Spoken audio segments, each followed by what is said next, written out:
The cold wind cut through the dense forest, rustling the leaves as Arin pulled his cloak tighter around his shoulders.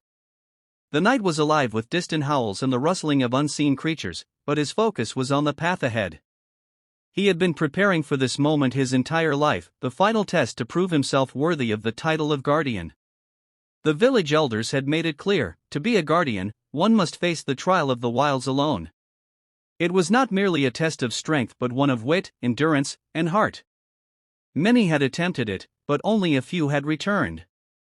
Arin had trained for years, honing his skills with the sword, studying the ways of the land, and mastering the art of survival. But none of that training could prepare him for the unknown dangers that lurked in the depths of the forest.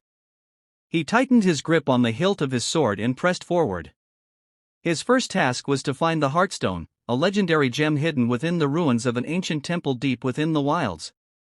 The Heartstone was said to test the very soul of the one who sought it, revealing their true nature. If he could retrieve it and return to the village, he would be named guardian.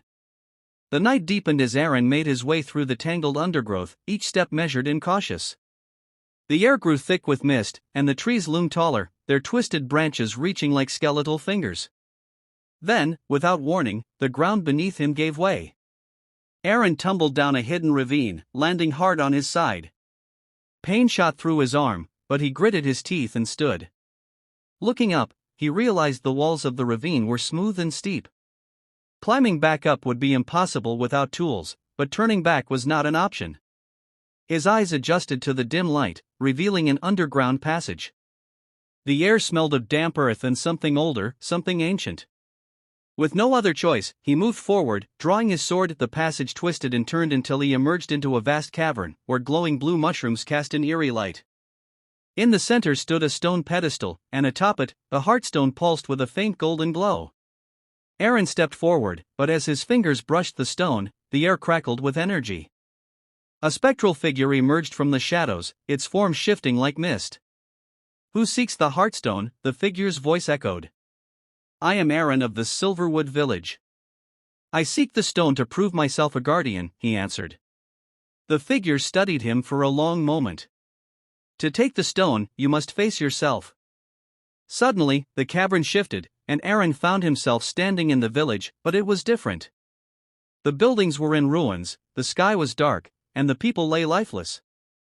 At the center of the destruction stood a figure clad in dark armor, himself. "You cannot protect them," his doppelganger sneered. "You are weak, afraid, and unworthy." Arin's heart pounded.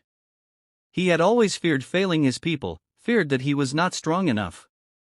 But he clenched his fists and took a deep breath. "No," he said firmly.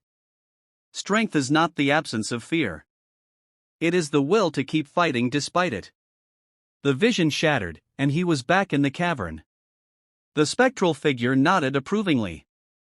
"You have faced your fear. The Heartstone is yours." Arin took the stone, feeling its warmth seep into his palm. The first challenge was complete, but his trial was far from over. The return journey was more perilous. The forest seemed more alive, shadows moving unnaturally, whispers echoing in the wind. Then, as he neared the village's outskirts, a roar split the night. A massive black beast emerged from the trees, its eyes burning with an unnatural glow. It was a guardian beast, the final test. No weapon could defeat it, only one spirit could tame it. Arin planted his feet and steadied his breath. The beast lunged, but he did not raise his sword. Instead, he met its gaze. "I do not seek to fight you," he said. "I seek to prove my heart." The beast paused, growling lowly. "I will protect my people, not with brute force alone, but with wisdom and courage." The beast stepped closer, its massive form towering over him. For a moment, silence hung between them, then, the beast let out a final huff and bowed its head. The trial was complete. As Arin entered the village at dawn, the elders and villagers gathered. He held up the Heartstone, and the guardian beast stood behind him. "You have proven yourself," the eldest among them declared. "You are a guardian." The villagers erupted in cheers, but Arin only smiled. He had proven himself, not just to them, but to himself. And that was the greatest victory of all.